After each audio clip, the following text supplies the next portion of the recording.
नमस्कार। आज के सेशन में आपका स्वागत है। आज हमारा चर्चा का विषय है जाति।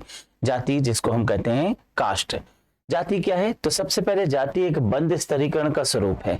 स्तरीकरण है, स्तरीकरण का मतलब होता है उतार चढ़ाव, हायरार्की, ऊंच नीच की भावना के साथ विकसित एक स्वरूप है। बंद स्वरूप है, यानी एक बार आप जिस जाति के सदस्य हो गए सदैव उस जाति के सदस्य बने रहेंगे। जहां तक हम धर्म को देखते हैं तो धर्म में परिवर्तन संभव है। एक बार आप हिंदू धर्म में हैं, इस्लाम धर्म को अपना सकते हैं, क्रिश्चियनिटी में जा सकते हैं, सिख बन सकते हैं, जीव्स में जा सकते हैं। बहुत से ऐसे धर्म है जिसको आप अपना सकते हैं। धर्म के लिए कानून भी है, धर्म को स्वीकारने के लिए कानून है, परंतु जाति में बदलाव संभव नहीं है और जाति के संबंध में कोई भी कानून नहीं है। इस पर भी विचार किया जाना चाहिए कि धर्म की जगह जाति कोई भी बदलने का कोई कानून आना चाहिए। यदि हम अपनी जाति को बदलना चाहते हैं तो उसके संबंध में भी विचार होना चाहिए। खैर, फिलहाल जाति को एक बंद स्तरीकरण बोला गया है, क्लोज्ड हायरार्की। एक बार आपकी जिस जाति में जन्म हो जाएगा उसी जाति के सदस्य आप हमेशा बने रहेंगे, उस जाति को नहीं बदल सकते। यदि जाति बदलना है तो धर्म ही बदलना पड़ जाएगा। जाति प्रथा एक सामाजिक समूह के अंतर्गत जन्म से ही उत्पन्न हो जाती है। एक जाति सामान्य पारंपरिक पेशे वाला एक ऐसा अंतर्विवाही समूह है जिसकी सदस्यता जन्म से निश्चित होती है। तो यहाँ पर जन्म से निश्चितता के साथ साथ एक और टर्म मिलता है, अंतर्विवाही समूह।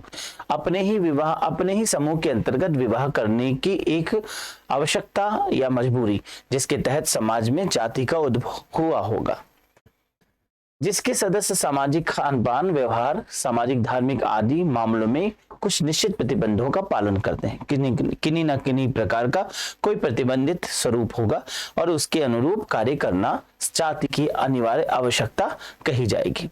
जाति की उत्पत्ति के संबंध में अध्ययन करते हैं। इसका उद्गम चातुर्ण वर्ण विभाजन, ब्राह्मण, क्षत्रिय, वैश्य, शूद्र अर्थात वर्ण व्यवस्था रहा। वर्ण व्यवस्था वैदिक काल के समय की स्थिति है। जिस समय आर्य भारत में आए उस समय माना जाता है एक व्यवस्था अपनाई गई जिसको कहा गया वर्ण व्यवस्था। वर्ण व्यवस्था का नाम ही है जैसा चाहे वैसा वर्ण कर लें।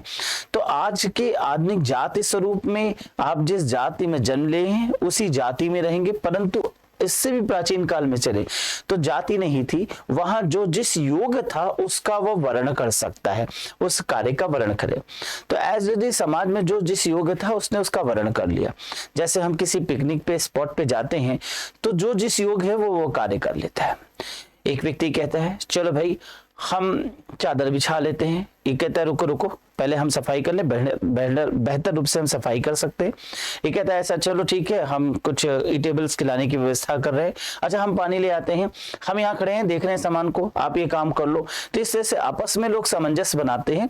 जो जिस योग है ये नहीं देख रहा है कि वो सफाई कर रहा है और मैं खड़ा होकर देख रहा हूं तो मैं क्षत्रिय हो गया, ये शूद्र हो गया, ये बात की भावना थी। लेकिन प्रारंभ में जो जिस योग था, जिस सक्षमता के साथ था, उसने उस क्रिया को वर्ण कर लिया। तो एज यूजली समाज में वर्ण व्यवस्था का विकास हुआ जिसमें पूजा पाठ, ईश्वर के प्रति प्रार्थना इत्यादि का कार्य ब्राह्मण, सुरक्षा का दायित्व क्षत्रिय ने, वणिक यानी कि व्यापार से रिलेटेड कार्य को वैश्य ने और साफ सफाई से रिलेटेड कार्य को शूद्रों ने ग्रहण कर लिया और 4 वर्गीकरण बन गया। प्रारंभ में इनमें आना जाना सरल था, यानी कोई भी किसी भी वर्ण को बदल सकता था, परंतु कालांतर में चूंकि जिस व्यक्ति के द्वारा जो कृत्य किया जा रहा है उसके आने वाले जनरेशन को उसी को अपनाने की एक प्रथा सी बन गई और उसी में वो सहजता महसूस करते रहे। क्योंकि अगर एक वणिक के घर का बच्चा व्यापार करता है तो उसे ज्यादा ज्ञान होता है, व्यापारिक दृष्टिकोण से वो उसी कार्य को बेहतर रूप से परफॉर्म कर सकता है।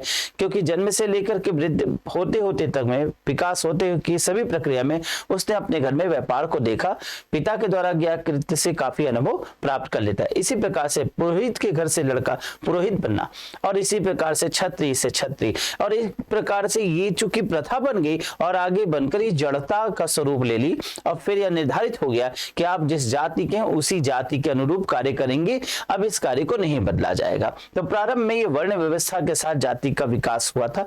वर्ण व्यवस्था था, आगे चल के यही जाति व्यवस्था में दृढ़ता और रूढ़िवादिता के आधार पर बन गया। अत्यंश, यहाँ पर एक शब्द है कि ब्राह्मण क्षत्रिय वैश्य शूद्र थे, लेकिन एक और था अत्यंश या अस्पृश्य, पांचवा जाति समूह था जो वर्ण व्यवस्था के बाहर माना जाता था, जिसे अवर्ण कहा गया। अभी कैसे हुआ होगा, ऐसा माना जाता है आर्य जब भारत में आए तो उनमें आपस में 4 डिवीजन हुआ, और जो भी ऐसे थे जो किसी कार्य के नहीं थे या जिनको समाज अपने पास रखना उचित नहीं समझता था, वो किसी प्रकार के रोगी हो सकते थे, किसी प्रकार से मानसिक विकारी के व्यक्ति हो सकते थे, या वो आर्यों के बाहर के व्यक्ति थे जैसे कि भारत के मूल निवासी, ऐसे भी हो सकता है कि द्रविडियंस यानी जो भारत के मूल थे, और या वो जिन्हें उन्होंने अपने अंडर में गुलाम के रूप में रख लिया। इस प्रकार से ऐसा भी वर्ण बन गया जो कोई लायक नहीं था, जिसे अत्यंश अवर्ण कहा गया। आगे चल के ये विलुप्त हो गया और ये शूद्रों में ही विलीन हो गया। सामान्य तौर पर सवर्ण की श्रेणी में पहले 3 वर्णों को यानी कि ब्राह्मण क्षत्रिय वैश्य को सम्मिलित किया जाता है। जाति व्यवस्था में भारत के हिंदुओं के सामाजिक जीवन की एक अनन्य विशेषता है जिसे किसी अन्य देश में देश में नहीं पाया जाता। ऑब्वियसली ये जाति व्यवस्था भारत में विशेष रूप से देखा जाता है। यह व्यक्ति व समूह दोनों की प्रसिद्धि एवं भूमिका का निर्धारण करने वाली एक संस्था है। जाति की कुछ विशेषता है जिसे जीएस घुरिये ने विश्लेषण किया है, इन पर देखेंगे जाति की क्या क्या विशेषता है। जाति की विशेषता के आधार पर जीएस घुरिये ने इसके निम्नलिखित स्वरूपों की रचना की। पहली बात, जाति की सदस्यता जन्म से निर्धारित होती है। जाति जन्म से रिलेटेड है, जन्म होते ही जाति क्लियर हो जाता है और वो जाति बदल नहीं सकती। समाज में खंडात्मक विभाजन है, समाज का खंडात्मक विभाजन है यानी समाज के कई एक पार्ट्स में डिवीजन हो रहा है।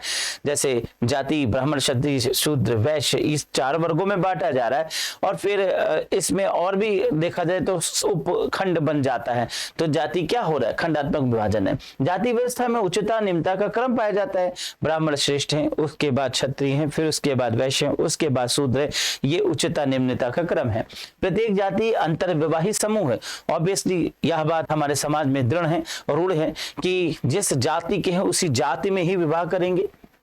जाति एक वंशानुक्रम व्यवसाय होता है। वंशानुक्रम व्यवसाय यानी आप वंश के अनुसार उसको व्यवसाय करते चले आ रहे हैं। तो कोई नाई है तो नाई की ही उसके यहाँ से कार्य होता चला आ रहा है। आज आधुनिक समाज के अनुसार मत देखें, आधुनिक समाज के अनुसार विचार बदल रहे हैं, सोच बदल रही है, स्थितियां बदल रही हैं। अब ये नहीं कि नाई के घर का लड़का नाई ही कार्य करेगा और पुरोहित का लड़का पुरोहित ही का कार्य करेगा। वो भी वैश्य कर रहा है, वो भी बड़ी का व्यापार कर रहा है और पढ़े लिखे समाज में जा रहे हैं। तो धीरे धीरे सोच बदल रही है। हम जो यहाँ बातें कर रहे हैं ये जड़ समाज यानी आधुनिक, या ये कह सकते हैं कि प्राचीन समाज से जो चला आ रहा है व्यवस्था उसके अनुसार हो रहा है। जाति के को खान पान और सामाजिक सहवास संबंधी नियमों का पालन करना पड़ता है, यानी खाने पीने और सामाजिक सहवास यानी समाज में लोग आपस में रिलेशन बांधने में संबंध में कुछ नियमों का पालन करते हैं।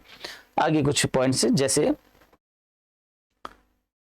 जाति एक बंद वर्ग है, मजूमदार और मदाम ने कहा।